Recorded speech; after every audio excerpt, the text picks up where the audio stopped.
if you yourself show an interest in learning, in whatever that you are learning, if you show an interest in learning at home, you're with also show an interest in learning. That's one. Second, in terms of conversations around school and learning. So you don't necessarily have to teach them things, but you can have conversations with them around what did they learn in school today, asking questions, and getting them engaged, and you showing interest in what they're learning. Simple things like that. So just asking any kind of questions is one. Second is encouraging them to ask questions. And not just encouraging, they will ask anything. You don't have to encourage them. Children are naturally good at asking questions. And be willing and be patient to listen to their questions. And if you don't know, to admit that you don't know and finding things out together, for example. Direct learners to the right kind of material, for example, or to the right kind of activities, and so on. Imagine teaching small children single-digit addition. You may start with a story that involves finding the total number of mangoes in a basket. Then you may use mango cutouts to model problems like 3+2 and get students involved in a hands-on activity. You could even convert this hands-on activity into a game.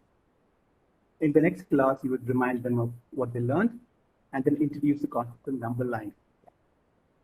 That way you can move from concrete to abstract, which is probably what works better for children of that age.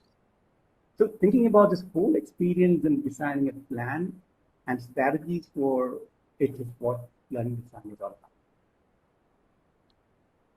about. Right. And you talked about taking it from the concrete to the abstract, especially for younger students. That really makes sense. So you have given us a very nice definition with some examples of what learning design is. So learning is not never a one-time event, right? So it's not like so I learned something today. I even know how to solve my problems today, but I'm likely to forget it a few days later. Okay?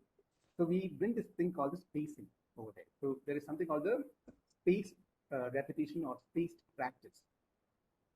So what I practiced today, if I don't practice like let's say a week later, I'm likely to forget it. Simple example: if we all probably studied a lot for our board exams in 10th, but today and at that time we felt a certain mastery about subjects that we were preparing for. Today, if all of us would sit for the board exam, I don't know how many of us are likely to do well in any of the subjects. It's a problem in subjects that we specialize in or we teach. So that itself shows that there is learning is a lot about just the way learning is about attention retrieval. Learning is also about a lot of forgetting, right? And forgetting is fine. It is not essential to remember everything that you've done. But the key aspect, the key ideas are something that you have to, for one, as a teacher, you need to identify what are the key ideas that I want my students to take away. Okay? There's a term for it. It's called enduring learning, so enduring understanding.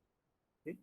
So, and that's what will, stick with you for a lifetime. The other aspects of content are things that you learn. They are like,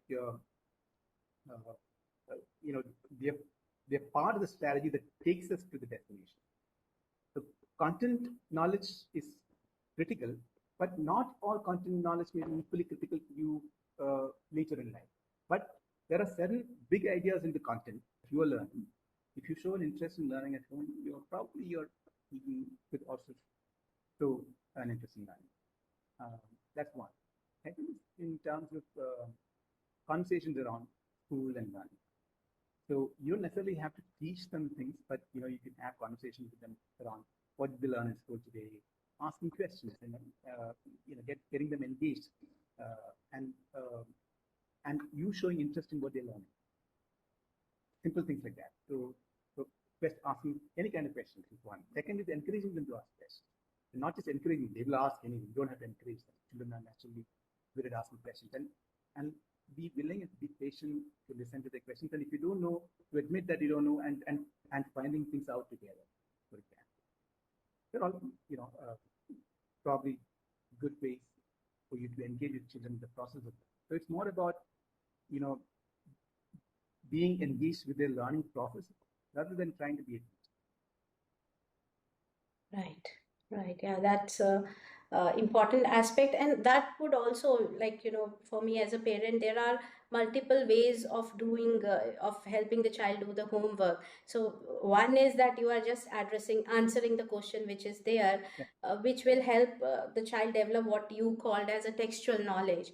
But another maybe, creating more experiences around that topic so that, Absolutely. Getting them to find out the answer. Maybe not just by looking up Google. That's the worst way of finding information. But if you can do an experiment together, for example, a small hands-on activity together, then there are all ways you get children get engaged, Right. and they're also the learning becomes a little more authentic, right? And especially if the task is something that's very realistic. Yes, yes. Yeah.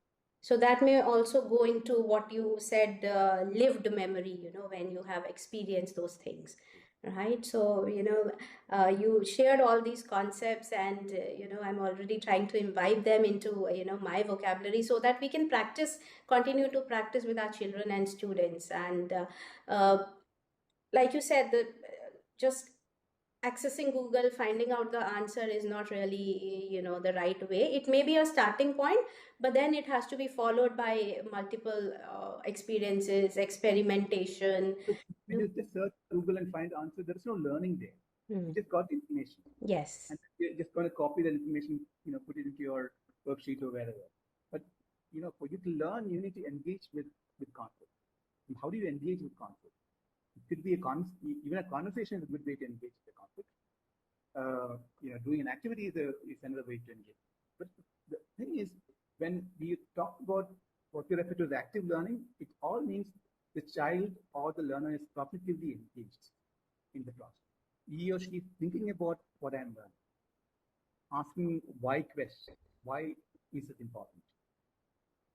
That's a very, very important, aspect that you have raised, sir, because in today's age, we come across a new concept, a new term, we Google and we think that, we know about it.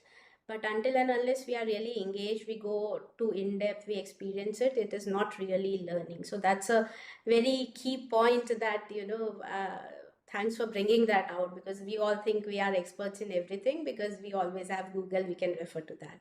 So, yeah, thanks for bringing.